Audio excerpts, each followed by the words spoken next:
అమెరికాలో తానా ఉత్సవాలు నేను చూశాను. అమెరికాలో భవిష్యత్తులో అమెరికా ప్రెసిడెంట్ కూడా కమ్మవాడే అవకాశాలు చాలా ఉన్నాయి.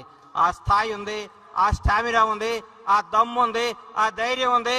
ఎవరికైనా ఎదురు తిరిగి నిలబడి సవాలు చేసే సత్తా ఉన్నవాడు కమ్మవాడు.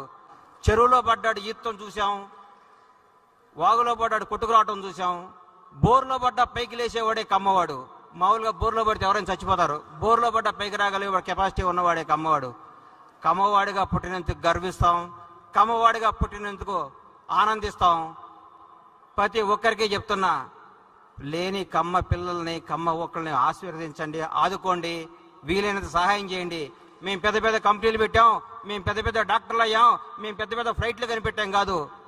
మన కమ్యూనిటీలో కష్టపడ్డ యువకుల్ని చేయి అందించండి, వాళ్ళకి భవిష్యత్తు ఇవ్వండి, వాళ్ళ జీవనోపాధికి సహకరించండి. ఒక్క ప్రతి కమ్మవాడు మీకున్న స్థాయికి 10 మంది పిల్లల్ని మీరు కానీ ఎంకరేజ్ చేయగలిగారంటే భావి తరాల్లో మన కులం, మన కమ్యూనిటీ ఉన్నత స్థాయిలో ఉండాలని కోరుకునే వాడిని ముఖ్యంగా నేను చెప్తున్నా.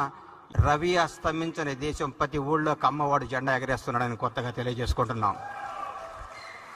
నన్ను ఒక ఆయన అడిగాడు, అరే కమ్మవాళ్ళు అంటే ఏంది అని.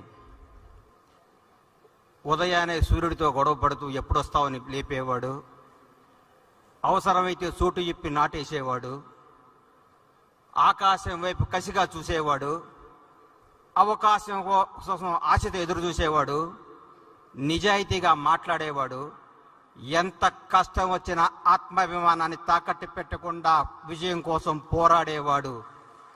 నూనూగు మీసాల వైపు తిప్పుకుంటూ నేను సాధిస్తాను అని తపనతో పరిగెట్టడానికి చిరుతలా పరిగెట సిద్ధంగా ఉన్న యువకులు ఉంటారు చూడండి, అదే కమ్మవాడు అని చెప్పా. అన్ని కులాల్ని గౌరవిస్తా, నా కులాన్ని అభిమానిస్తానని చెప్తా.